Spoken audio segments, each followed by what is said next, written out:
not made a video at all in a while. I haven't made a video about this car in even longer, especially a meaningful video. So let's get some updates going. As you can see, we've updated the lights. Not on that side of the garage as much, and these two still need to find replacements. The wiring doesn't work, and I'm not in the mood to deal with that at the moment. But the rest of the garage, very well lit up. You can see how disorganized it is and all the mess I have. Anyway, I have a friend who's been diligently putting his 2J240 back together. Very much the same situation as this. It was his high school car, first build, first big project. He 2J swapped it, got it running, but it's a rusty car. Needs paint. He wants to actually drift it, so it is getting like a full comp spec cage and everything. Like it has the cage already. So he's doing the rest of the body work to get the car ready. Got me motivated a little bit, so here we are. If you watched the last video on this, we cut out all this stuff. So this is the fender mount and some of the area down here that was all crusty and bad.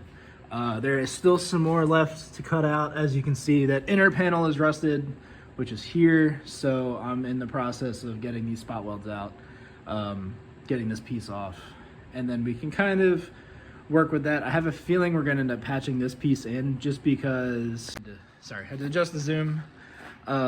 This is rusty, so we may end up like drilling that weld out, knocking it out, cutting it here, and then doing some more. But this piece is very much buried in the back. We'd have to take this frame rail off and all kinds of stuff, and that is just way beyond my ability. We're gonna do some rust treatment and hope for the best, but ideally, this brace has to get relocated, so I'm not gonna cut anything out till we can move this brace because I don't want the car to like crumple, especially because it's on jack stands that are on the torque box, which is like right here.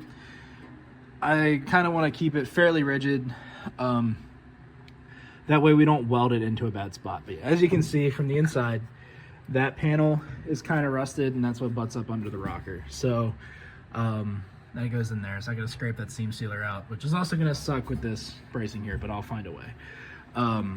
Anyway, that's the plan, is to get all that out.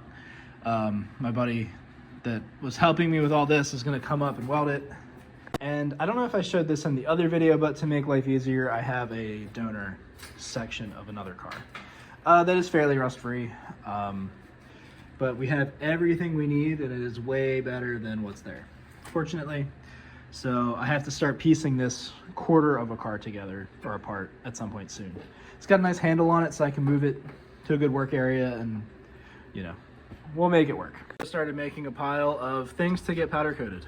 Getting to be my busy season, but I'm sure I'll have something being done in matte black, so I'll throw all that in at the same time. And we'll bang a bunch of that out. That way everything is protected and nice and clean looking. The little details are what will make this build way bigger. I don't know, early on I said this is gonna be a multi-year build. Well, me taking a year off doesn't make that any better. I gotta get back to the like, let's spend time when I can and get some shit done. And yeah, that's where we are. So I'm gonna get back to grinding. I'm also pulling out the weather stripping and stuff. This is old, and I wanted to replace it back when I was in high school because it was kind of petrified, but they're surprisingly coming out really easy. And I was gonna put soft seal in here or whatever, the new hot. Oh, I ripped it, motherfucker. That always happened. Anytime I ever tried to sell them when I parted these cars out, they always ripped. I should have known better. There's probably some glue there, but anyway. They're gonna get replaced anyway, so gotta pull them out. The other plan is this piece, this A-pillar trim. They're always broken, and they're fairly uncommon, especially in good condition, and I don't think they're reproduced. I may take these and try to salvage them by remaking these mounts, and I'll maybe carbon fiber wrap them with real carbon. I have like 50 yards of 2x2 twill weave, and I've been trying to find good uses for it. I think stuff like that would be nice for this car because it's more modern looking. These cars do look old. You know, if you get in a 240 of the same era, so this is a 92 S13 looks way more modern. And it's not necessarily because of the materials, but the shape of everything is way more modern. I don't have it in me to build a full custom dash for this car, so we're gonna end up with shitty door panels anyway. I think a couple carbon touches here and there will go a long way in just making them look better. And we're gonna do real carbon, not hydrographics or vinyl, but an actual carbon fiber overlay over the ABS plastic stuff that's there. So I got that piece off. That's not a big deal. Drilled some more spot welds out. Started looking at it. I was gonna clean the rust up, but then I started looking down here. Right, so this panel is what's rotted out down here.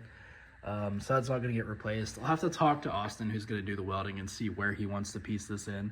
I think we cut it here because the idea was we'd piece it in a similar spot. This I'm not worried about. Like, we could cut that out and patch it if we really wanted to. It's just a hole. As long as the rusty metal's gone, I'm worried about it.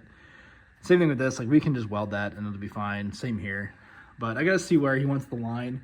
We can drill these spot welds out, cut it across, separate this panel, and then we'll be good. We just have to brace the body. But looking at it, from down here, you can see that like the floor is rotted in that area too. So really we're taking out this whole section, like out to like here, and basically piecing this in. So almost that whole quarter of that car is gonna have to go on here just layer by layer. So I'm gonna have to drill these spot welds out from the rocker for now, and that should get us to a decent spot, I think, for now. I may have to drill these out too. Like, it almost feels like, let me get on the ground, it may be easier to just drill this whole rocker out and move on, because like even down here it's rusty. We got a couple little holes here which we know about. What I'm really dreading is coming underneath of this and wire wheeling everything, because I know, for one, that's going to suck on the ground. That would have been a good lift job, and it's a little scary with a wire wheel going 6,000 RPMs, like 6 inches from your face, and you have nowhere to dodge. I just realized that jack stand's not touching. That's a little scary. Anyway, yeah, so I might have to do that, because if we're going to start patching, we don't want to end up like, okay, we cut the patch here, now we're fucked here. This pitch weld is also bent, so we'll have to straighten that probably as we're welding. But I do think the rot stops like right about here. So I don't know. I really, not being the one welding this makes this challenging. So I may grab some pliers and see if I can straighten this out after I fix that jack stand. Because it'll be prying in this direction, and that would be kind of scary. And I might put the wire wheel on just for a little test and see how miserable it is, but how much this, disintegrates. I don't think it'll be that bad. Most of that doesn't look horrible. So my welder buddy was supposed to come up this weekend and help me stitch these pieces onto the car, and I didn't get around to actually separating this panel until today, which is the day he was supposed to come up. We decided not to because he was busy and we were supposed to get a snowstorm, and I'm glad I told him not to, because I've spent like at least an hour just drilling spot welds and trying to break this down into pieces I don't need. Like this section we're not going to use, so I've been trying to get that off so it's a little more workable. And then I've got like this whole section from the cowl and the firewall and everything that obviously I'm not going to use. This stuff here we don't need, so I'm trying to get it all quartered, I guess, or separated. So it's back to a workable state, and it's just taking forever, but this will be worth it. It's good practice to do it now. I did all these. Do it now, figure it out. That way, well, this part's already cut off, but I have a whole bunch more to do. So no big deal. And I've got a little scrap pile going because there's just tons of shit that I'm cutting out of this. But slowly but surely this will get done, and this will be the really boring stuff. But if I'm pushing myself to make content, I might be pushing myself to get this done a little faster. And that's at least what I'm telling myself. And while I had the grinder out, I went ahead and I wire wheeled all the seam sealer off of here. I cleaned this out, cleaned this up. There's a little spot rust here that I took care of, and just sprayed it all with weld through primer for now. What I found with both of my cars and this panel over here, you can kind of see it at the bottom. They seem to rust where the factory seam sealer was, and they painted over the seam sealer. In a lot of cases anyway. I have two friends that restored a car together, and they pretty much said the opposite. Like, their rust was not where the seam sealer was, but the 92s had additional seam sealer, and this car, my other car, and that panel are all 92s.